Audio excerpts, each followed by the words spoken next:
Hallelujah, hallelujah, hallelujah. प्रभु की स्तुति हो, प्रभु की महिमा करते हैं। और आज के इस गुड फ्राइडे के उपलक्ष्य में हम सभी परमेश्वर को महिमा देते हैं, प्रभु को आदर देते हैं।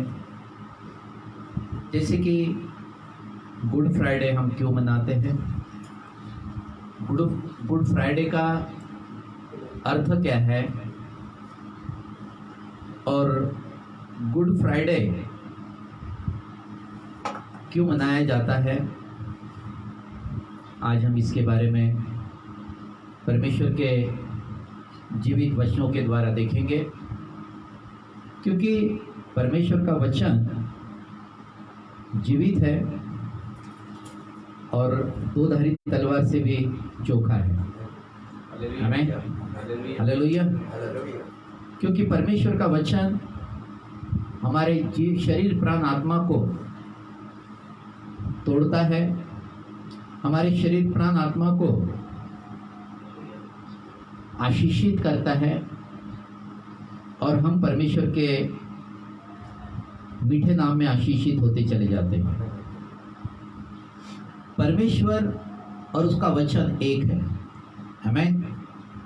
मनुष्य की रचना परमेश्वर ने वचन के द्वारा की और इसलिए वचन के द्वारा हम आशीषित होते हैं।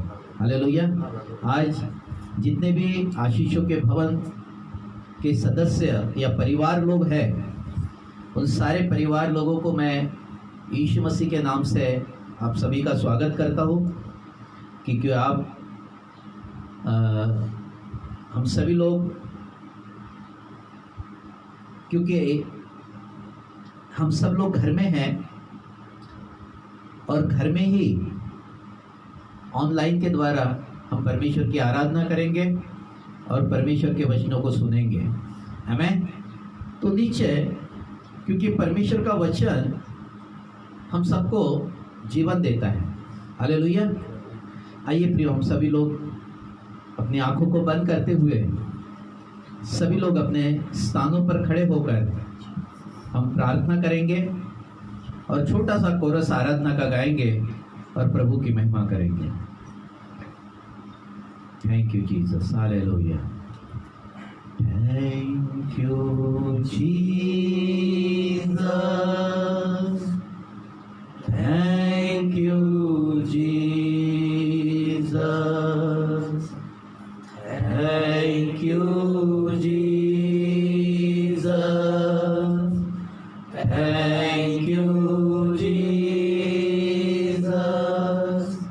Hallelujah, hallelujah, hallelujah, hallelujah. प्रभु तेरी महिमा हो, प्रभु तेरी महिमा हो, तेरी बढ़ाई हो, तेरा नाम धन्य हो। थैंक यू जीसस,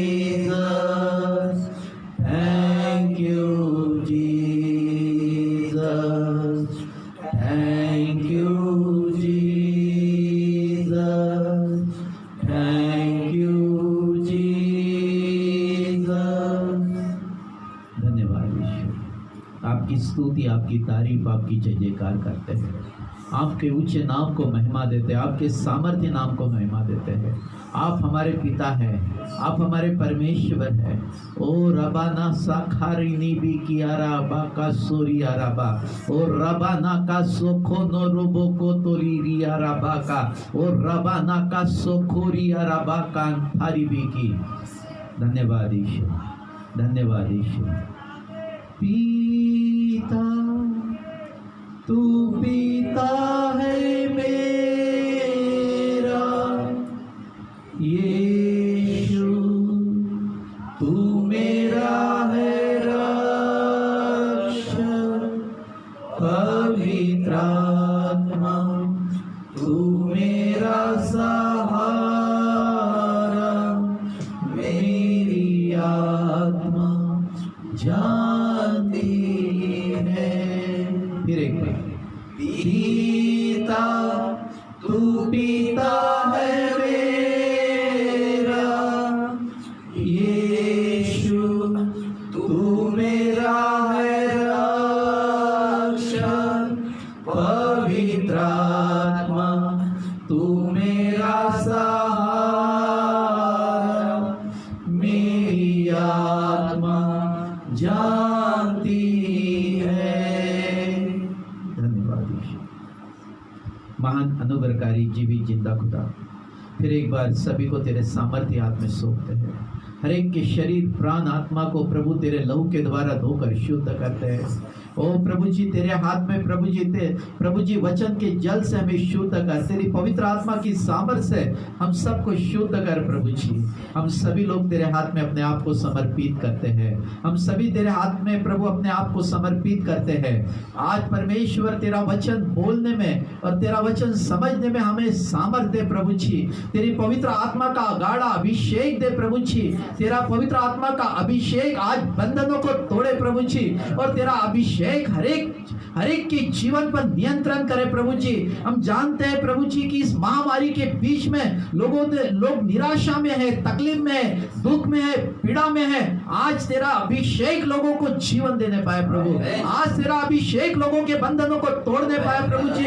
आज तेरा अभिषेक लोगों की जीवन पर अधिकार लेने पाए। ओ प्रभु जी निराशा आशा में बदल जाए प्रभु जी, और लोग विश्वास करें कि हमारा जीवित परमेश्वर है, हमें वो सुरक्षा करता है, हमारे वो बचाव करता है प्रभु। जितना कोरोना वायरस से जितने भी प्रभु जी धर्मी लोग जितने भी पॉजिटिव आए हैं प्रभु जी, सभी लोगों को मैं प्रार्थना करता हूं कि प्रभु जी वो सारे के सारे जितने भी पॉजिटिव आए हैं वो सारे के सारे यीशु के नाम में निगेटिव होते चले जाए प्रभु।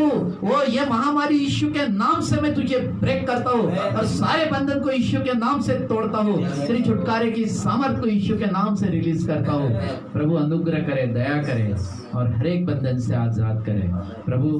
हर एक महामारी से आपने सभी को बचाया, मैं धन्यवाद देता हूँ प्रभु जी। सारी महिमा आपको मिले। आज गुड फ्राइडे का वचन के द्वारा हम सबको आशीषित कर प्रभु। तेरा वचन हम सबको जीवन दे, तेरा वचन हम सबके सहायता करे, तेरा वचन हम सबकी मदद करे प्रभु जी। आज वचन के भेदों को समझने के लिए हमारी सहायता कर प्रभु जी। सारी महिमा आपको मिले। मैं धन्यवाद देता हूँ आपका प्रभु जी। जितने भी लोग फेसबुक और यूट्यूब पर देख रहे हैं प्रभु जी, ऑनलाइन है प्रभु जी, उन सभी के ऊपर में तेरा अनुग्रह का हाथ मांगते हैं प्रभु जी। प्रभु आज यहाँ की भी कैमरे के ऊपर में तेरा अनुग्रह ले प्रभु जी। सारे बातों पर तेरा अनुग्रह ले प्रभु। आज सारी बातों के लिए तुझे धन्यवाद देते। पीए सिस्टम पर तेरा अनुग्रह रहे प्रभु जी। सारे बंधन तोड़ने के लिए मैं धन्यवाद देता हूँ। आपने अनुग्रह किया, धन्यवाद देता हूँ। आपकी पवित्र आत्मा यहाँ पर मंडरा रही है प्रभु जी, मैं धन्यवाद देता हूँ। आपका गाढ़ा अभिषेक यहाँ पर कार्य कर रहा है प्रभु, धन्यवाद देता हूँ प्रभु जी। आपने पूरी जगह को नियंत्रित कर लिया प्रभु जी, और तेरे स्वर्गदूत इस बिल्डिंग के ऊपर में है प्रभु जी। यही मैं तुझसे प्रार्थना करता हूँ। सारी महिमा आपको मिले। यीशु मसीह के सामर्थ्य नाम में प्रार्थना को मांगते हैं, आमीन और आमीन। हालेलुया। आइए प्रियम परमेश्वर के वचनों में चले। मैं परमेश्वर पिता को महिमा देता हूँ, परमेश्वर पुत्र को महिमा देता हूँ, पवित्र आत्मा परमेश्वर को महिमा देता हूँ, परमेश्वर के वचन को महिमा देता हूँ। और आज परमेश्वर का वचन हम सबको बदले और हमें परमेश्वर की उपस्थिति में लेकर चले। सारी महिमा आपको मिले यीशु मसीह के नाम से, आमीन और आमीन। Hallelujah, hallelujah. कितने लोग आनंदित हैं? आमीन। हम सब लोग आनंदित हैं। बड़ी शांति के साथ में आप सभी लोग अपने अपने स्थानों पर बैठ जाएं। और आज हम परमेश्वर के वचनों को देखने वाले हैं, क्योंकि परमेश्वर का वचन हम सबको जीवन देने के लिए आया है। हालेलुया। आज गुड फ्राइडे का क्या मैसेज है और क्यों हम गुड फ्राइडे मनाते हैं, इसके बारे में आज हम सब लोग देखने वाले हैं। तो निश्चय आज हम गुड फ्राइडे का एक अच्छा मैसेज सुनेंगे। ये इस दिन को गुड फ्राइडे क्यों बोला गया है? हमें सबसे पहली बात तो इस दिन को गुड फ्राइडे क्यों नाम दिया? क्योंकि यीशु मसीह का इस संसार में आना, यीशु मसीह का इस संसार में 33.5 साल जीवित रहना और इस संसार के लिए कलवरी के क्रूस पर अपने प्राणों को देना और फिर तीसरे दिन मृतकों में से जी उठना, यही गुड फ्राइडे का अर्थ है। गुड इसलिए बन गया कि उद्धारकर्ता परमेश्वर मनुष्य बनकर धरती पर आए और वो समस्त मनुष्य जाति के लिए, पूरे विश्व के लिए मारे गए, और यही इसलिए मारे गए, इसके कारण हमें पापों की क्षमा और उद्धार का जीवन मिला है। यही एक आनंद की बात है, इसलिए इस दिन को गुड फ्राइडे मनाते हैं, इसलिए इसको गुड फ्राइडे ये नाम दिया गया है। आमीन। और गुड फ्राइडे मनाने के पहले गुड़ क्या है? गुड़ क्या है इसमें, इस दिन में गुड़ क्या है? तो आज हम इसके बारे में देखने वाले हैं। बहुत बार हम लोग 7 वाणियों को सुनते हैं, बहुत सारे कलीसिया में 7 वाणियों का प्रचार किया जाता है। ये 7 वाणियां है क्या? यीशु मसीह ने ये 7 जो वचन इस कलवरी के क्रूस पर कहे थे, इसका अर्थ क्या है, इसके बारे में आज हम थोड़ा सा देखने वाले हैं। जिसमें से पहला वचन लूका 23 अध्याय हम लोग निकालें। लूका 23 अध्याय।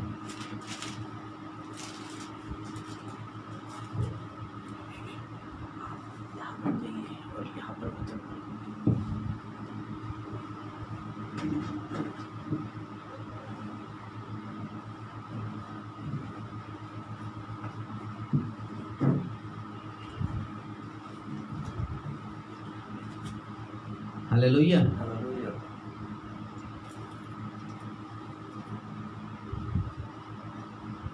एक वचन हम लोग पढ़ेंगे, लूका 23 अध्याय, उसका वचन 34 वचन 34 34 वचन। हालेलुया। 34। अब यीशु ने कहा, हे पिता, इन्हें क्षमा कर, हाँ, क्योंकि ये नहीं जानते हाँ, कि ये क्या कर रहे हैं। हाँ। और उन्होंने चिट्ठियां डालकर उसके कपड़े बांट लिए। 34 वचन पढ़िए। ये पिता, इन्हें क्षमा कर, ये नहीं जानते ये क्या करते हैं। हमें पिता ने, जो लोग उसको क्रूस पर चढ़ा रहे थे, जो लोग उसको यीशु मसीह को क्रूस पर चढ़ा रहे थे, उसकी नाना प्रकार की ठट्टा की, किसी ने उसको थप्पड़ मारा, किसी ने उसकी दाढ़ी नोची, किसी ने उसकी मजाक उड़ाई, किसी ने कहा कि उसको क्रूस पर चढ़ा दो, किसी ने उसको उस क्रूस पर चढ़ाया, किसी ने उसके ऊपर में 39 कोड़े मारे, किसी ने उसको उस भारी क्रूस पर लटका दिया गया, उसके हाथ और पैर पर कील ठोक दी गई, उसके सर पर काटेरी मुकुट रखा, फसले में भाला डालकर देखा गया, और ये सब कुछ उस कलवरी क्रूस से। पहला वचन ये बताता है कि वो केवल हम सब के लिए प्रार्थना कर रहे थे कि ये पिता, ये नहीं जानते ये क्या करते, इनको क्षमा कर दे। हमें हालेलुया। पहले वाणी का अर्थ है प्रार्थना का जीवन पिता। जो व्यक्ति प्रार्थना करता है, वचन में लिखा है कि उसके जीवन पर बहुत सारी परमेश्वर की आशीषें बनी रहती है। परंतु जो प्रार्थना का जीवन नहीं बिताते हैं, वो बहुत सारे लोग समस्या में आ जाते हैं, क्योंकि वचन में लिखा है कि तुम प्रार्थना करो ताकि तुम समस्या में ना हो। हालेलुया। जो व्यक्ति प्रार्थना करता है वो समस्या में नहीं पड़ता, परंतु जो व्यक्ति प्रार्थना करता है वो परमेश्वर की आशीषों को लेकर ऊंचाई पर जाता है। आमीन। हमारी आत्मा तो तैयार है, लेकिन शरीर क्या है? कमजोर है, निर्बल है। हालेलुया। हम आत्मिक तौर पर यीशु मसीह को ग्रहण किया है, आत्मिक तौर पर परमेश्वर ने हमें प्रार्थना करना सिखाया है, आत्मिक तौर पर हम परमेश्वर से प्रार्थना करें ताकि हम ऊंचाई पर जाएं। हालेलुया। वो व्यक्ति जो आत्मिक जीवन ठीक से बिताता है, प्रार्थना का जीवन जिसका ठीक होता है, वो कोरोना महामारी को भी ऊपर बहुत नीचे लेकर जाता है। हालेलुया। कोरोना महामारी से भी ऊंचाई पर चले जाता है, क्योंकि कोरोना महामारी उसको छू नहीं पाती। आमीन। हालेलुया। ये जम्स फैला है, ये जम्स हम जब नागपुर में रहते हैं तो नागपुर के लोग इतने डरे हुए हैं, मैं जब लोगों को देख रहा हूँ इतने डरे हुए हैं, क्योंकि उन्होंने प्रार्थना के जीवन के साथ में मजाक किया। आमीन। डर कब आता है? जब प्रार्थना का जीवन खत्म हो जाए। आमीन। हालेलुया। परंतु जो प्रार्थना का जीवन लेकर चलते, मैंने बोला ना, प्रार्थना का जीवन करता क्या है? प्रार्थना का जीवन मुझे विश्वास की ऊंचाई के लेवल पर लेकर जाता है, और जो लोग विश्वास करते हैं उसके लिए महामारी बिल्कुल छोटी है। आमीन। परंतु जो विश्वास नहीं करते उसके लिए महामारी बड़ी। आमीन। हालेलुया। कोई बात नहीं है, अगर आपने जहां पर भी अगर महामारी के शिकार भी अगर हो गए हैं, या हो सकता है कि आप लोग अभी प्रार्थना सच्चा विश्वास करें, प्रार्थना का जीवन ही करें, नई एक वाचा परमेश्वर के साथ में बांधे कि प्रभु मेरी कहाँ गलती हो गई है, मुझे क्षमा कर दे, और परमेश्वर से प्रार्थना करे, पश्चाताप करे, वहां पर बैठे बैठे किसी के तरफ इधर उधर ध्यान न दे, ना कोई उस बीमारी के तरफ ध्यान दे, ना कोई किसी चीज के लिए ध्यान दे, एक ही प्रार्थना करे कि प्रभु मेरी कहाँ गलती हुई, मुझे क्षमा कर दे, मुझे क्षमा कर दे। प्रभु तुझ अगर बताएगा कि मेरी कहाँ गलती हो गई तो मैं पूरे तरीके से पश्चाताप करने के लिए तैयार हूँ। प्रभु मैं पश्चाताप करता हूँ, ये सारी चीजें बोलना शुरू करें और इस बीमारी से बाहर आ जाए। हमें बीमारी हमारे पैर के नीचे रहेगी। हालेलुया। महामारियां पैर के नीचे रहेगी। हम विश्वास के द्वारा जीवित रहते हैं। हालेलुया। हमारा विश्वास जीवित है, और हमारा विश्वास है यीशु मसीह। यीशु मसीह ने हमें विश्वास करना सिखाया है, और यीशु मसीह ने कहा कि मैंने इस महामारी पर अपना अधिकार रखा है। हालेलुया। इसलिए प्रियो, डरिए मत, पश्चाताप करिए। अगर हुई है पश्चाताप करिए, प्रभु मुझे प्रार्थना का जीवन दे, मैं आज से विश्वास करना शुरू करूंगा, और प्रभु जी मैं पश्चाताप करूंगा कि प्रभु जी मेरे हाथ से जो भी गलतियां हुई है या जो भी कमियां रही गई है, प्रभु मेरे को पूरे तरीके से क्षमा कर, मैं इस महामारी से बाहर आ जाऊंगा। आमीन। हालेलुया। आइए प्रियो, ये है प्रार्थना का जीवन। हमें क्रूस पर से क्या मिला? प्रार्थना का जीवन मिला। क्रूस पर क्या मिला आपको? प्रार्थना का जीवन। इसलिए यीशु मसीह ने कहा, हे पिता ये नहीं जानते ये क्या करते हैं, इनको क्या कर दे? क्षमा कर। हमें पहले एक वाणी क्या थी? प्रार्थना का सेकंड वाणी क्या थी? लूका 23 अध्याय 39 से लेके 43 तक है। 39 से लेके 43 तक। हालेलुया। जो कुकर्मी वहां लटकाए गए थे, उनमें से एक ने उसकी निंदा करके कहा, क्या तुम... एक मिनट, अभी मैं थोड़ा सा उसका बैकग्राउंड बता देता हूं।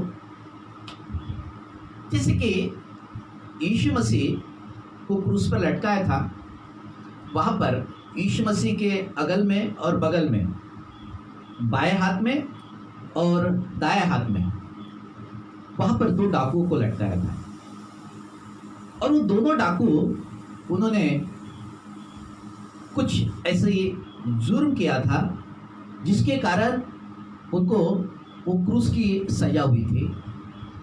एक अगल में और एक बगल में, दोनों डाकुओं को यीशु मसीह बीच में थे और दोनों साइड में डाकू थे। एक डाकू उसमें से बोलने लगा कि हे पिता, हे परमेश्वर, अगर तू परमेश्वर है, अपने आप को भी बचा और हम लोगों को भी बचा। तब दूसरा डाकू ये कहने लगा कि हम जो लोगों ने जो गुनाह किया है उसके कारण हम लोग सजा प्राप्त कर रहे हैं। परंतु इस व्यक्ति ने कोई भी, मतलब यीशु मसीह के बारे में बोल रहे थे कि इस व्यक्ति ने तो किसी प्रकार का गुनाह नहीं किया, फिर भी इसको सजा मिली है। तब वो डाकू, दूसरा डाकू ये निवेदन कर रहा था कि हे पिता, ये वचन पढ़िए, वचन 43, हाँ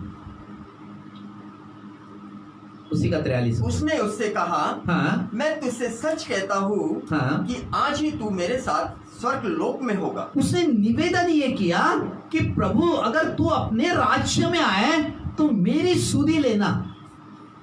एक डाकू तो ठट्टा कर रहा था, पर तो दूसरा डाकू उस पर विश्वास कर रहा था कि ये परमेश्वर है, ये परमेश्वर है, और वो परमेश्वर पर विश्वास करने लगा और ये कहने लगा कि हम दोनों तीनों तो अभी हम दोनों की मृत्यु हो जाएगी।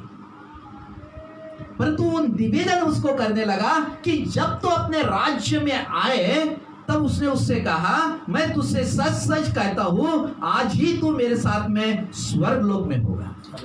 आमीन।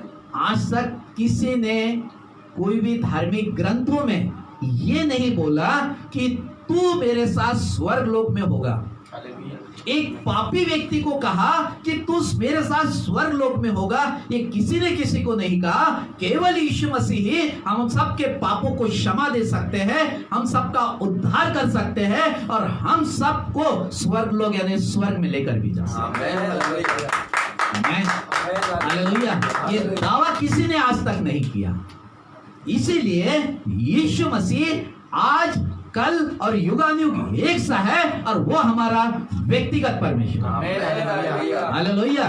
और इसीलिए वो कोई धर्म नहीं है, वो कोई जाति नहीं है, वो कोई प्रचार नहीं है, वो एक सच्चाई है। वो परमेश्वर मनुष्य परमेश्वर बनकर धरती पर आए और परमेश्वर हम सब के लिए, उस मानव जाति के पापों के लिए, उद्धार के लिए वो कलवरी के क्रूस पर चढ़ाया गया। इसीलिए हम सबको पापों की क्षमा और उद्धार का जीवन, यही सही मैसेज है। इसीलिए दूसरा ये हो गया, आज ही तो मेरे साथ में सुखलोक में होगा, इसका नाम हमारा उद्धार है। सेकंड क्या किया उसने? उद्धार किया, और उद्धार ही हमको सुखलोक में लेकर जाता। उद्धार का जीवन, बोलिए उद्धार का जीवन, उद्धार का जीवन हम सबको सुखलोक में लेकर जाता है, सुखलोक में लेके जाता है। आमीन, आमीन, हालेलुया। हालेलुया। दूसरे वाणी का अर्थ है उद्धार का जीवन। आमीन, आमीन, हालेलुया। हालेलुया। तीसरी बात,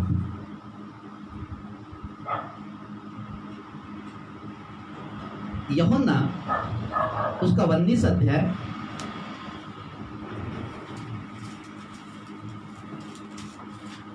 यूहन्ना उसका 19 अध्याय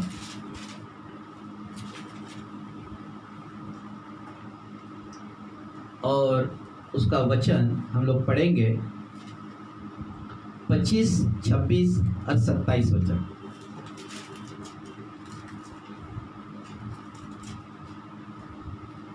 हाँ पढ़े।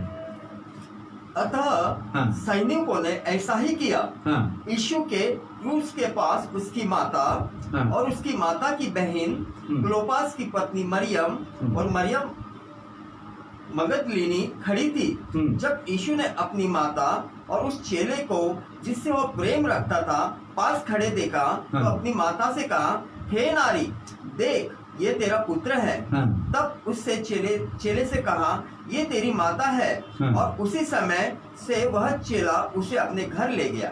आमीन। यीशु मसीह की माता वहां पर थी और रो रहे थे। वो जो दृश्य था वहां का, जो यीशु मसीह को वो जो मृत्यु दंड वो दे रहे थे, वो सजा देखने के बाद सभी वहां पर जो भी पुरुष थे जो उस समय यीशु मसीह पर विश्वास करते थे, या जो भी लोग वहां पर विश्वास करने वाले जितने भी लोग वहां पर खड़े थे, वो दृश्य देखकर सब रो रहे थे, छाती पीट रहे थे। परंतु वो जो सजा जो वहां के रोमी शासन ने उसको दी थी, उसके विरोध में कोई बोल नहीं सकता था। और वो सब देख रहे थे कि ये धर्मी व्यक्ति को ये सजाए मौत दे रहे हैं, और इसीलिए वहां पर ये वचन कहा गया था, वचन 27। हाँ, तब उसने चेले से कहा, हाँ, यह तेरी माता है। चेले से किसने कहा? यीशु मसीह ने चेलों से कहा कि ये जो मरियम है ये तेरी माता है। हाँ, और उसी मेरी समय माता अब ये तेरी माता हो गई है। हाँ, और उसी समय से वह चेला उसे अपने घर ले वो गया। चेला उसको अपने घर लेकर गया। आमीन। आमीन। यीशु मसीह ने एक परिवार बनाया। यीशु मसीह ने क्या किया? एक परिवार बनाया। तेरी और मेरी अभी कुछ नहीं रहा, हम सबका हो गया। हालेलुया। तेरा मेरा कुछ न रहा, हम सबका हो गया। हालेलुया। हालेलुया। क्योंकि हम सब एक आत्मा है और हमें उसी एक आत्मा से हम सबको पिलाया गया है। आमीन। और वो जब एक आत्मा से पिलाया गया है तो हम सब एक हो गए हैं। जब भी हम परमेश्वर के राज्य में आते हैं या परमेश्वर के साथ संगति करना शुरू करते हैं तो हम एक राज्य के हो गए, एक परिवार के हो गए हैं। आमीन। हालेलुया। बहुत बार हम लोग देखते हैं कि लोग थोड़े से छोटे से गड़बड़ी के कारण चर्च छोड़ देते हैं। चर्च छोड़कर कोई फायदा नहीं होगा। प्रियो, आपकी जितनी भी आशीषें हैं मैं लिख के देता हूं आपको। अगर आप बार बार चर्च बदलते हैं इसका अर्थ कि हम आत्मिक व्यभिचार करते हैं। इसको बोलते हैं आत्मिक व्यभिचार करना। और वो आत्मिक व्यभिचार जो व्यक्ति करता है उसके पास कभी भी आशीषें नहीं रहेगी। उसके पास कभी भी आशीषें नहीं रहती। जिस पिता ने तुम्हारे लिए प्रार्थना की, शुरू से अभी तक के तुमको बढ़ाया, तुम्हें आगे बढ़ाया, तुम्हारे साथ में खड़ा रहा, तुम्हारे साथ प्रार्थना का जीवन बिताते रहा, तुम्हें मार्गदर्शन करते रहा, वो सारी चीजें और थोड़ी सी मन मुटाव के कारण हम कभी कभी कलीसिया छोड़ देते हैं और पास्टर पर उंगली दिखाते हैं और दोष लगाते हैं। कभी भी ख्याल में रखना प्रियो, मैं आप लोगों को हाथ जोड़ के निवेदन करता हूँ कि कभी भी चर्च मत बदले। चर्च अगर बदलोगे तो निश्चय आप अपनी आशीषों को खो दोगे। मुझे और परमेश्वर को कोई फर्क नहीं पड़ेगा। आमीन। हालेलुया। लेकिन फर्क किसको पड़ेगा? आपको पड़ेगा, क्योंकि आपके जीवन की आशीष क्या हो जाएगी? खत्म हो जाएगी। हालेलुया। क्योंकि परमेश्वर ने आपको इतना अच्छे से वहां पर रखा। हाँ, अगर वो पास्टर योग्य नहीं है तो हम चर्च बदल सकते हैं, परंतु पास्टर योग्य है और सारी चीजें बराबर है। छोटों से मन मुटाव के कारण अगर हम कलीसिया में नहीं आते या कलीसिया के साथ में बैर करते हैं या हम किसी के साथ में मिल जाते हैं तो आपको कभी भी आशीषें कभी भी नहीं मिलेगी। मेरी बात लिख लीजिए, बातें लिख लीजिए। मैं जो बोलता हूँ ये परमेश्वर का वचन है। क्योंकि आप अगर आत्मिक में विचार करोगे, एक पिता को दूसरा, एक अगर शारीरिक तौर पर अगर हम दो पिता रखते हैं तो क्या होते हैं? ये व्यभिचार है। वैसे ही हम आत्मिक व्यभिचार करना शुरू करते हैं और फिर सोचते हैं कि प्रभु मुझे है ना आशीष दे देना। लोग ऐसी काउंसलिंग करते हैं। प्रियो, कभी भी आशीष नहीं मिलेगी। हमें उसके साथ विश्वास योग्य बने रहे, क्योंकि हम एक परिवार के लिए यीशु मसीह ने अपने प्राणों को दिया है। आमीन। हम एक गुप्त परिवार है परमेश्वर का। और ये परिवार के हम एक सदस्य हैं। हम परिवार के क्या है? सदस्य। हालेलुया। हम सब एक साथ मिलकर खड़े हो जाए। अभी बहुत सारे लोगों ने, मैं देख रहा हूँ कि परमेश्वर के भवन को बनाने के लिए बहुत सारे लोग पैसे दे रहे हैं।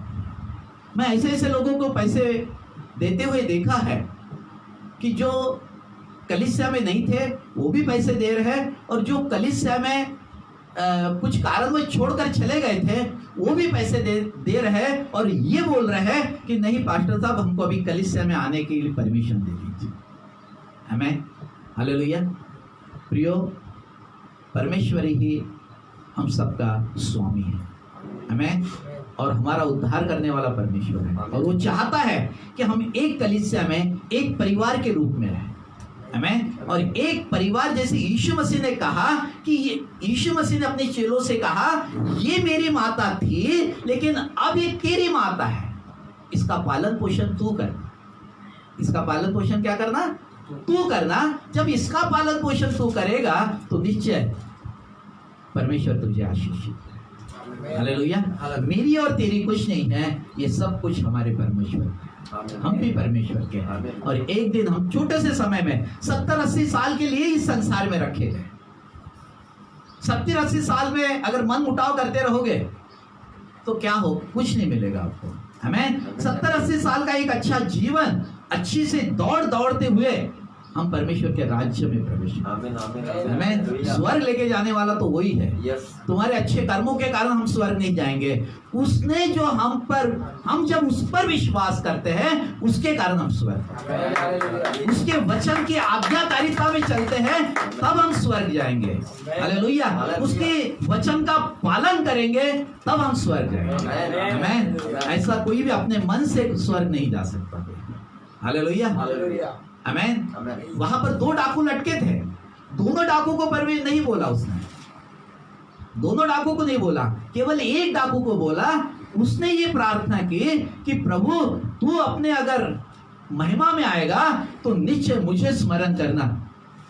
तब यीशु मसीह ने कहा आज ही तू मेरे साथ सुख लो। आमीन। ये उसके कर्मों के कारण नहीं या उसके पापों के कारण नहीं, परंतु उसके पश्चातापी जीवन के कारण वो स्वर्ग गए। हालेलुया। यह है तीसरी वाणी, प्राप्त करना। आमीन। प्राप्त करना या देना एक परिवार के रूप में। हालेलुया। यीशु मसीह ने यही काम किया। चौथी वाणी क्या थी? हम निकाले मत्ती 27 अध्याय।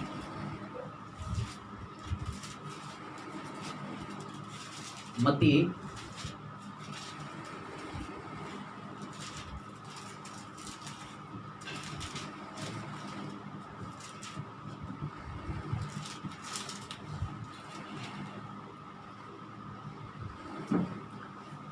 27 अध्याय और 45 से लेके 47 तक के पढ़ना है।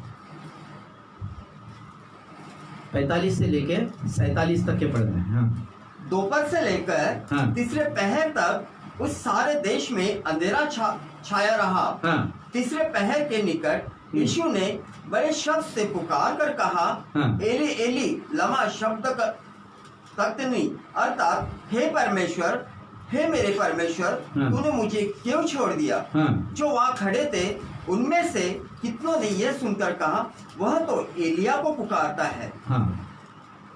यहाँ पर हम देखते हैं यीशु मसीह को परमेश्वर पिता ने छोड़ने के कारण,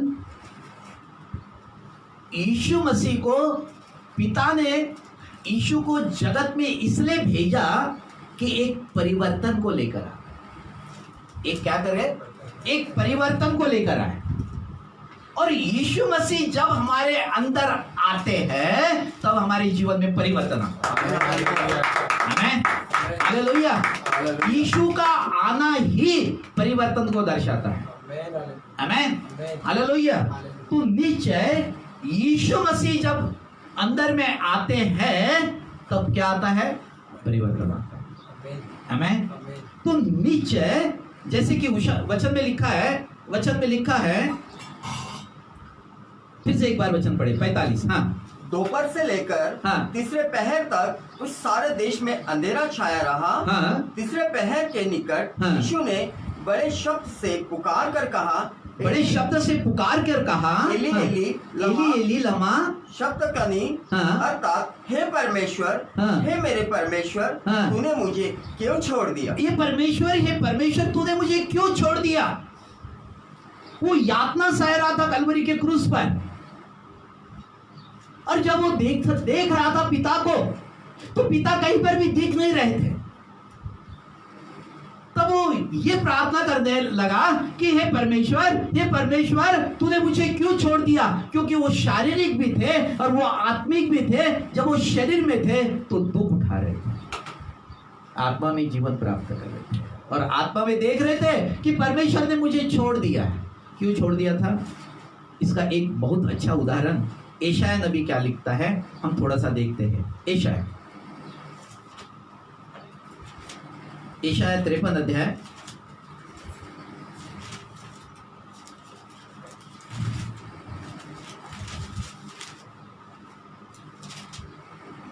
वचन 10, 53 का 10, यशाया अध्याय 53 वचन 10। हाँ, तो भी यहोवा को यही भाया, तो भी यहोवा को यही भाया, उसे कुचले, किसे कुचले? यीशु मसीह को कुचले। हाँ, उसी ने उसके रोगी कर दिया, उसी ने उसको रोगी कर दिया ताकि हम चंगाई प्राप्त करें। हाँ, जब वह अपना प्राण दोष बलि करे, हाँ, तब वह अपना वंश देखने पाएगा। हालेलुया। यीशु मसीह ने अपने प्राण बलि किया करके हम आशीषित हो गए। हालेलुया। हमारा प्राण इसलिए जीवित है, हमारी आत्मा इसलिए जीवित है क्योंकि हमारे अंदर में जीवित परमेश्वर रहता है। हालेलुया। उसको परमेश्वर ने कुचला, उसको रोगी कर दिया। वो सामर्थी था लेकिन वो रोगी बन गया। किसके लिए? हम सब के लिए। इसलिए हम चंगाई प्राप्त। आमीन, हालेलुया। और इसीलिए हम इसलिए कि हम अपना वंश देखने पाए। हालेलुया, आमीन। यही लिखा है। एक परिवर्तन यहाँ पर आ गया। किसके कारण? यीशु मसीह के मारे जाने के कारण, यीशु मसीह के गाड़े जाने के कारण और यीशु मसीह के तीसरे दिन मृतकों में से जी उठने के कारण एक परिवर्तन आ गया।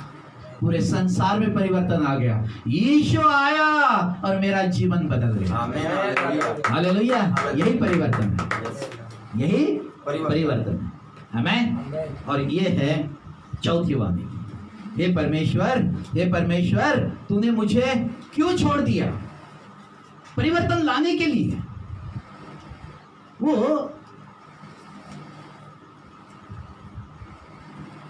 उसने बहुत कुछ किया और वो परिवर्तन लाने के लिए सबसे पहला काम किया।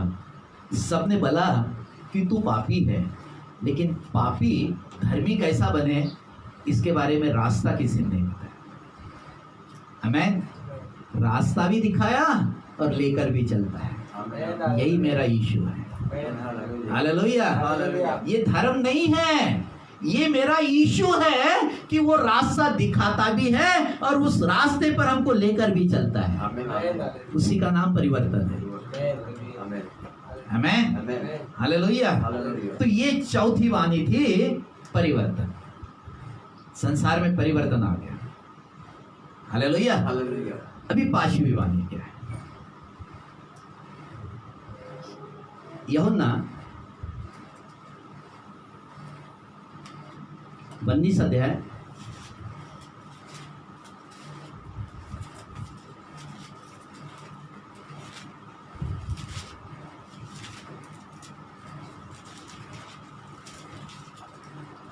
उसका 19 अध्याय 28 और 29 वचन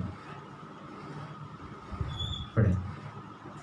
इसके बाद यीशु ने ये जानकर कि अब सब कुछ पूरा हो चुका, इसलिए कि पवित्र शास्त्र में जो कहा गया वो पूरा हो, कहा मैं प्यासा हूँ।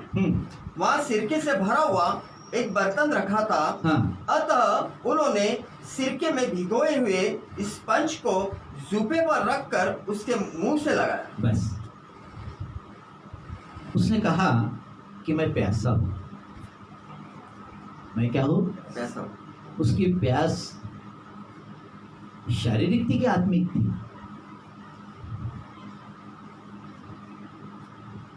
यही गलत धारणा थी वहां। वो मैं प्यासा हूं, वो आत्मिक प्यास थी, जो एक लक्ष्य लेकर यीशु मसीह जगत में आए थे। वो प्यास उसकी आत्मिक थी, शारीरिक प्यास नहीं थी। परंतु लोग वहां पर शारीरिक प्यास के हिसाब से उसको एक स्पंज में, एक सिरके में उस स्पंज को डुबाया और लकड़ी की सहायता से उसके मुंह पर लगाया ताकि उसको चूस ले, ताकि उसकी प्यास बुझ जाए।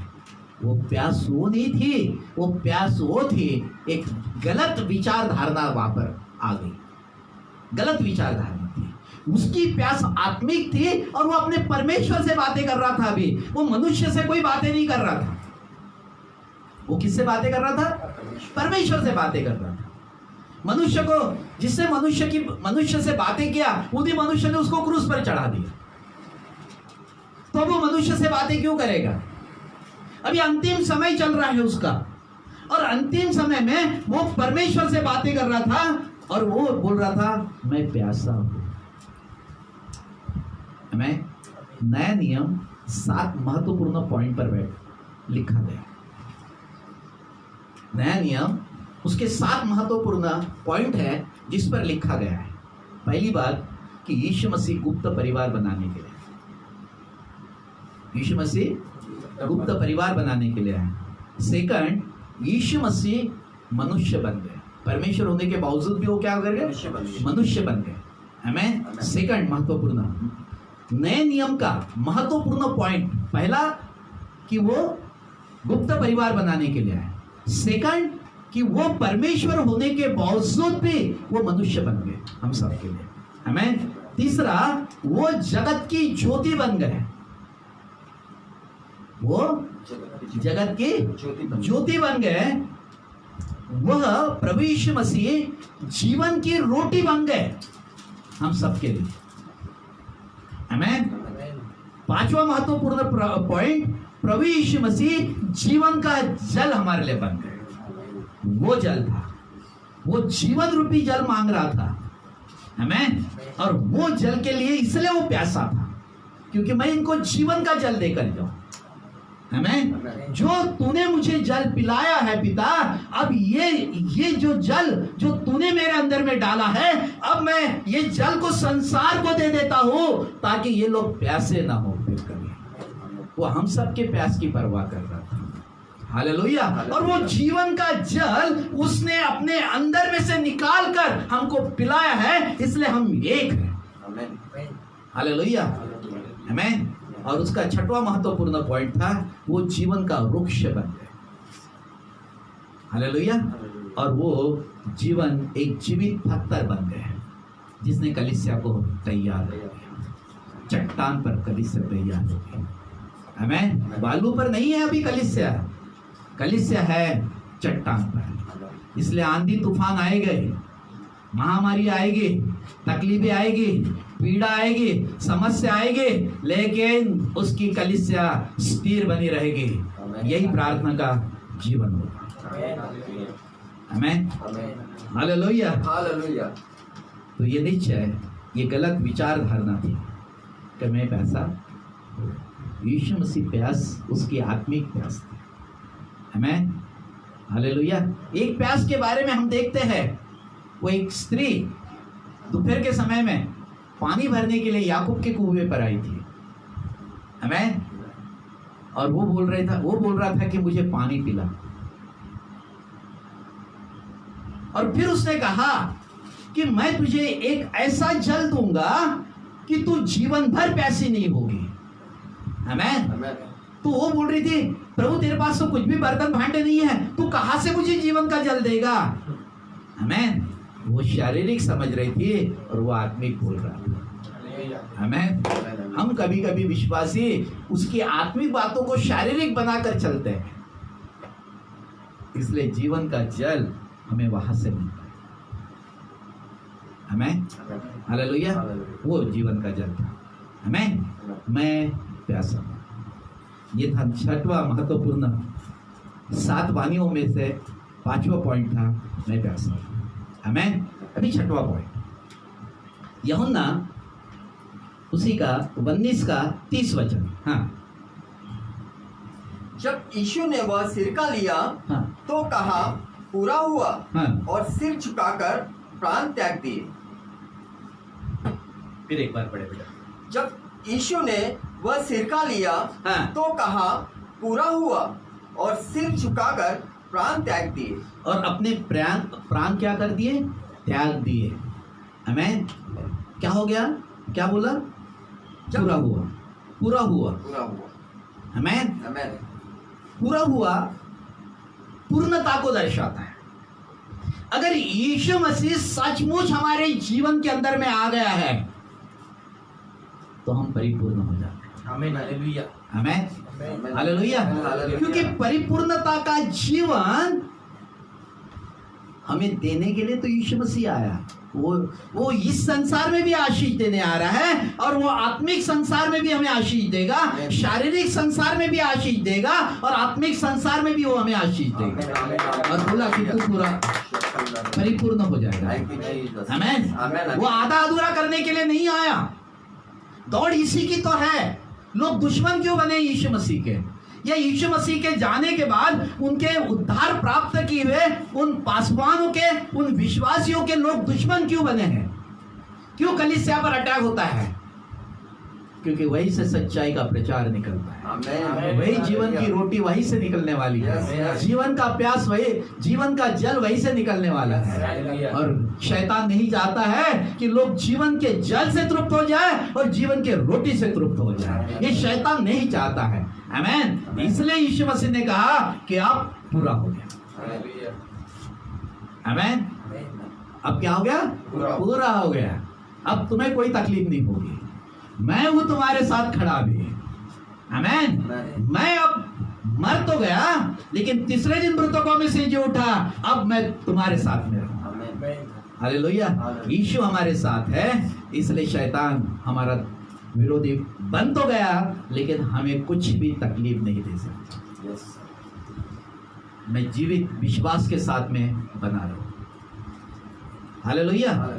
आमीन। यह है परिपूर्णता, पूरा। अभी कुछ मत करो। हालेलुया। अब तुम्हें दुख उठाने की जरूरत नहीं है, मैंने तुम्हारे दुखों को उठा लिया। यही परिपूर्णता का मैसेज है। आमीन।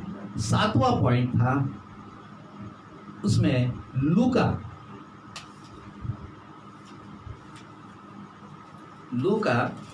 उसका 23 अध्याय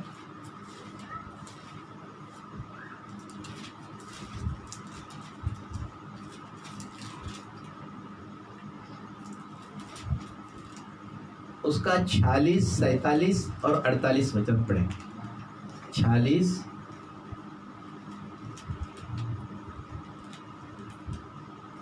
और यीशु ने बड़े शब्द से पुकार कर कहा, हे पिता, मैं अपनी आत्मा तेरे हाथों में सौंपता हूँ। और फिर यीशु ने कहा कि हे पिता, मैं अपनी आत्मा तेरे हाथ में सौंप देता हूँ।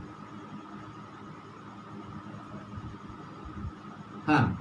और यह कहकर प्राण छोड़ दिए। और यह कहकर प्राणों को क्या किया? उसने छोड़ दिया। हाँ। सूबेदार ने जो कुछ हुआ था देखकर परमेश्वर की बड़ाई की। और सूबेदार ने जो कुछ हुआ था परमेश्वर की बड़ाई की और कहा, निश्चय यह मनुष्य धर्मी था। आमीन। आमीन। हालेलुया। ये निश्चय ये मनुष्य धर्मी था। हाँ। और भीड़ जो यह देखने को इकट्ठी हुई थी, इस घटना को देखकर छाती पीटती हुई लौट गई। हाँ। और छाती पीटती हुई क्या हो गई? लौट गई। क्योंकि लोग शारीरिक थे। जो छाती पीटने वाले लोग कैसे थे? शारीरिक थे। पतरस कैसा था? 3.5 साल यीशु मसीह के साथ में रहा लेकिन शारीरिक था। उसने उसका इनकार कर दिया, बात बिगड़ गई थी, है ना, कि मैं इस मनुष्य को, कि पुरुष को नहीं जानता। क्या बोला था उसने? पुरुष, इस मनुष्य को नहीं जानता। तो परमेश्वर था, सब शारीरिक हो गया था। हमें प्रियो, शैतान यही काम करता है।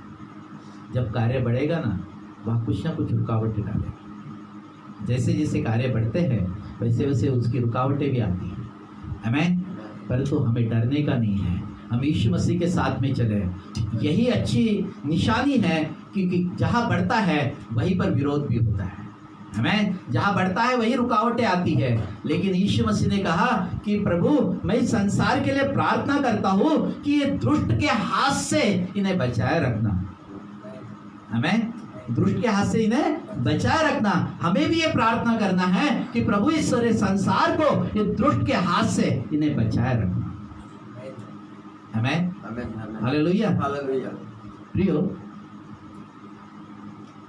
जब यीशु मसीह को न्यायालय में खड़ा किया और न्याय की जब उसकी घोषणा हो रही थी और मृत्यु दंड की घोषणा हो रही थी, शैतान मेरे को लगता है हंस रहा हो।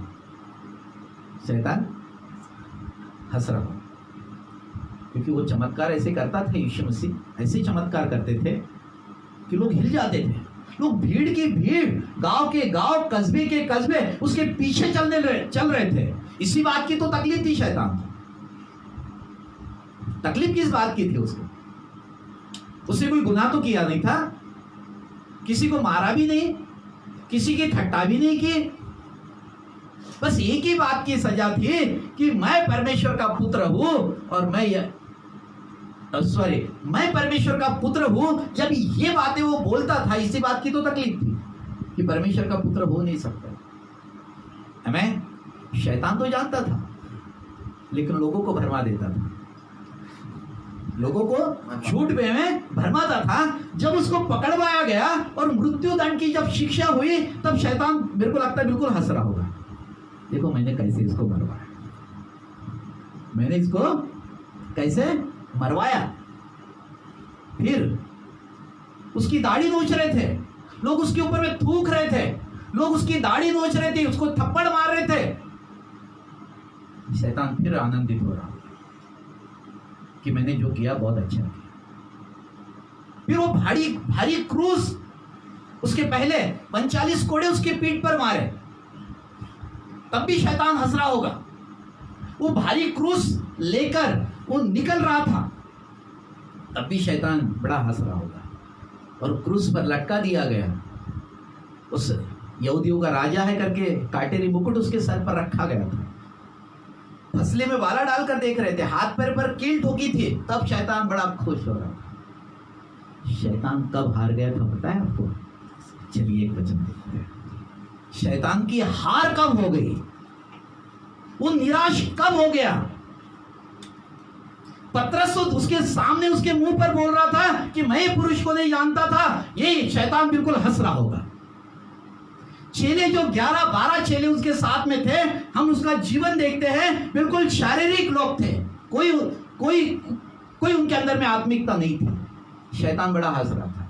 अब बोले ये तो चले गया, और चेले तो ऐसे हैं, मुंह पर इंकार करते उसका। चेले ऐसे हैं और राजा तो निकल गया अब, क्योंकि इसको मृत्यु दंड हो गया। शैतान कब हार गया? वही लिखा है यहाँ पर 46 वचन से पढ़े, लूका 23 अध्याय वचन 46। हाँ।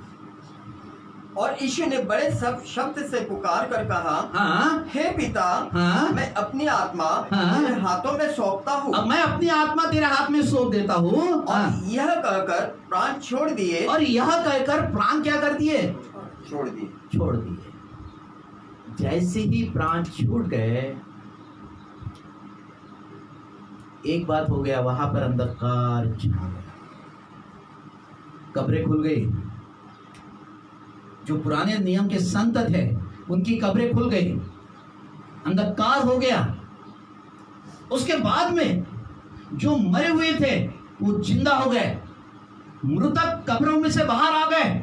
और ये सारी चीजें जब देखी उसने, तो मेरे को लगता है, फिर से अभी आगे बढ़े, चलिए। हाँ। सूबेदार ने हाँ, जो कुछ हुआ था देखकर परमेश्वर की बड़ाई की। एक मिनट हम निकाले मत्ती, इसी पर उंगली रख के मत्ती निकाले, मत्ती 27 अध्याय।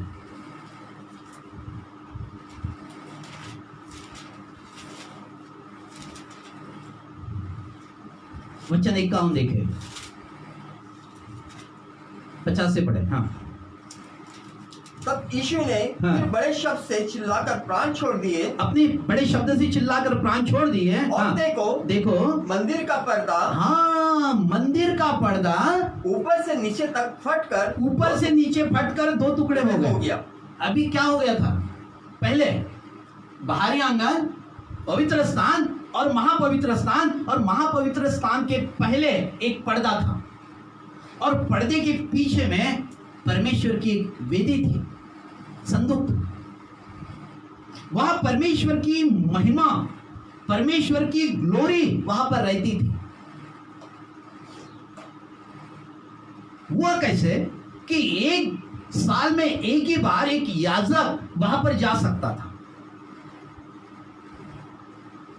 जैसे कि उदाहरण के तौर पर, जैसा ही वो पर्दा फट गया ऊपर से नीचे, पर्दे के पीछे के परमेश्वर बाहर आ गए।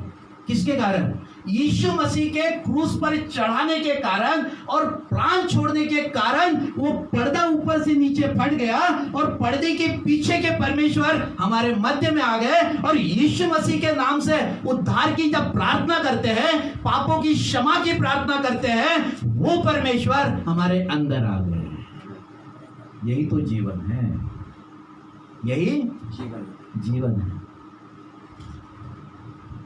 आमीन। या इसलिए लिखा है, हाँ, इसलिए वहां पर लिखा है कि और देखो मंदिर का पर्दा फट गया, हाँ, ऊपर से नीचे तक 2 टुकड़े हो गया, हाँ, और धरती डोल गई, हाँ, धरती डोल गई, हाँ, और चट्टानें तड़क गई, चट्टानें तड़क गई, और कब्रें खुल गई, कब्रें खुल गई, और सोए हुए पवित्र लोगों के बहुत से शव हाँ, जी उठे। हाँ, बहुत से शव क्या हो गए? जी उठे, हाँ, और उसके जी उठने के बाद हाँ, वे कब्रों में से निकलकर हाँ, पवित्र नगर में गए और बहुतों को दिखाई दी। आमीन, हालेलुया। बहुत सारे लोगों को उसके शव क्या गए? ये पुराने नियम के संत थे, शव दिखाई दिए गए, हाँ, आगे दिखाई दिए। तब सूबेदार हाँ, और जो उसके साथ यीशु का पहरा दे रहे थे, हाँ, भूकंप और जो कुछ हुआ था, हाँ, उसे देखकर अत्यंत डर गए, हाँ, और कहा सचमुच यह परमेश्वर का पुत्र था। हाँ, तब शैतान अपने मुंह के बल गिर गए, फ्लैट। हालेलुया। और सेकंड फ्लैट तब होने शुरू हो गया कि वो चेले जो कुछ नहीं थे वो धर्मी बन गए। उस पवित्र आत्मा 40वें दिन तो यीशु मसीह निकल गए इस संसार में से। 50वें दिन जब पवित्र आत्मा इस धरती पर आया और जब आग उनके अंदर में आई और जब आग के अंदर में वो शब्द बोलने लग गए, तब यहां तो एक चमत्कार करता था, अब यीशु मसीह की चेले चमत्कार करते। मैं जो करता था वो तो तुम करोगे, लेकिन उससे बड़े बड़े काम तुम्हारे द्वारा होंगे। अब ये जब चेले चमत्कार करने लग गए, तब यहाँ तो ऐसा होता था कि पौलुस और पतरस किसी के ऊपर में उसकी छाया भी अगर गिर जाती थी बीमारों पर तो बीमार चंगे हो जाते थे और उठ खड़े हो जाते थे। हालेलुया। वही पतरस जो इनकार करता था पवित्र आत्मा की आग के अभिषेक से भरने के बाद या पवित्र आत्मा के बपतिस्मा से भरने के बाद में उनके अंदर में जीवन आ गया था। हालेलुया। और इसीलिए संसार कितना भी रोके, यीशु मसीह का नाम सारे संसार में फैलता चलेगा। आमीन।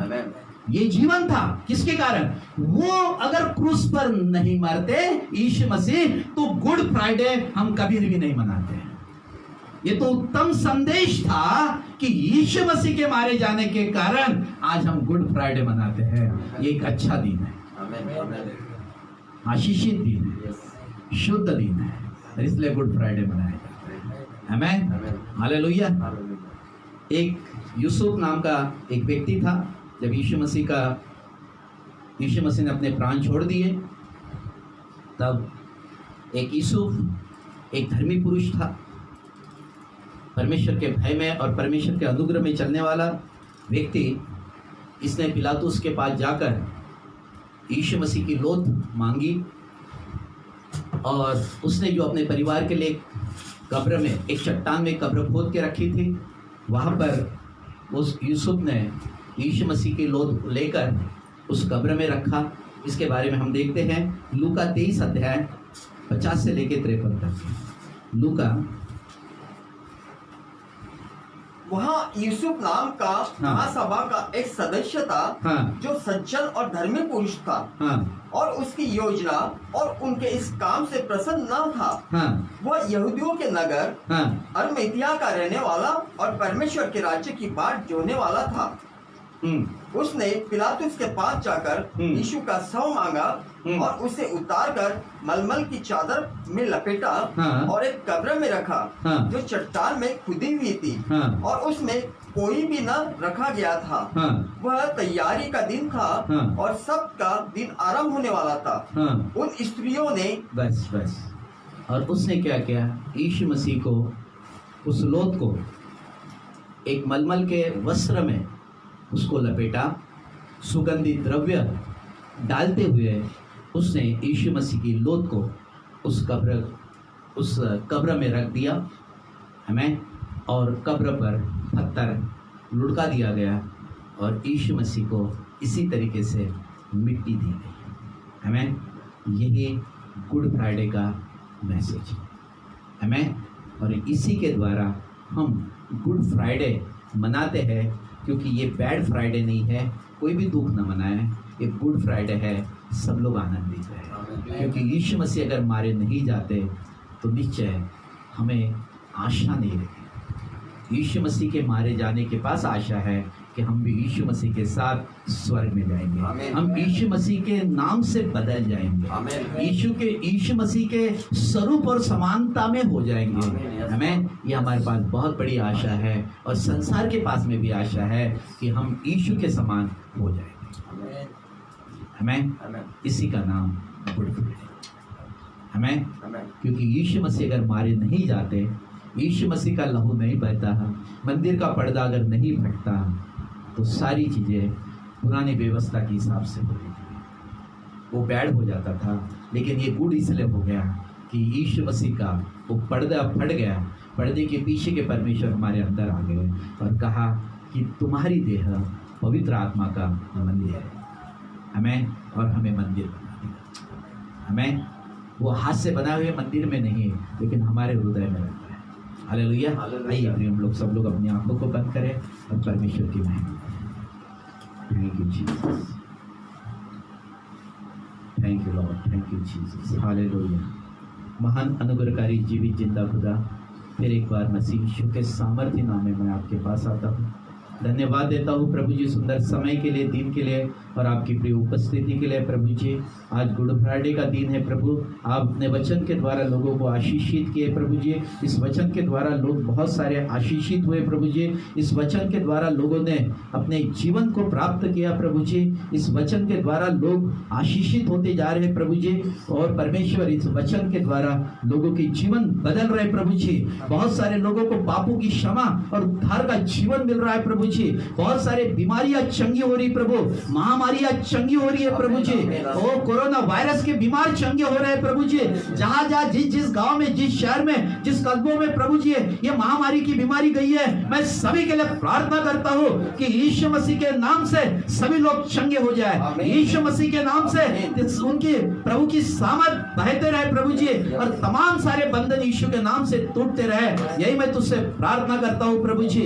आपने अनुग्रह किया, आपने दया की प्रभु जी, हर एक बंधन से आजाद किया प्रभु जी। मैं आपको धन्यवाद देता हूं प्रभु जी। आपने प्रभु जितने लोगों को कोरोना वायरस से ग्रसित है प्रभु जी, उन सभी के लिए प्रार्थना करता हूं प्रभु जी कि कोरोना वायरस से उन्हें बचाए रखना प्रभु जी। किसी प्रकार की किसी की हानि ना होने पाए प्रभु जी। मैं यीशु के नाम से जितने भी विश्वासी हैं और जितने भी प्रभु जी प्रभु आपके पास में आए प्रभु जी, चाहे कमजोर, ओ प्रभु जी सारी महिमा आपको देता हूँ प्रभु जी। आपने प्रार्थना सुना और आपने आशीषित किया प्रभु, मैं धन्यवाद देता हूँ। आपकी सामर्थ बह रही है प्रभु जी, मैं धन्यवाद देता हूँ। आपका जीवन बह रहा प्रभु जी, धन्यवाद। आपका लहू सभी के जीवन पर मैं लगाता हूँ प्रभु जी। सुरक्षा का कवच आपके प्रभु सबके जीवन पर बना रहे, और सुरक्षा के द्वारा प्रभु जी ये आशीषित होते रहे। ओ प्रभु जी, हर एक विश्वासी के जीवन पर मैं लहू लगाता हूँ प्रभु जी, और तेरा सुरक्षा का कवच मांगता हूँ प्रभु जी उनके लिए, और सारे बंधन से इन्हें आजाद करता हूँ प्रभु जी। सारी महिमा आपको मिले। आपने हमारी सहायता की प्रभु जी, मैं धन्यवाद देता हूँ। आपने हमारी मदद की प्रभु, मैं धन्यवाद देता हूँ। आपने अनुग्रह किया, मैं धन्यवाद देता हूँ। आपने दया की प्रभु, मैं धन्यवाद देता हूँ। आज सुंदर मैसेज के लिए प्रभु जी, ऑनलाइन में बहुत सारे लोग ये मैसेज को देखे, यही मैं तुझसे प्रार्थना करता हूँ। सारी महिमा आपको मिले। यीशु मसीह के सामर्थ्य नाम में प्रार्थना को मांगता हूँ। आमीन, आमीन और आमीन।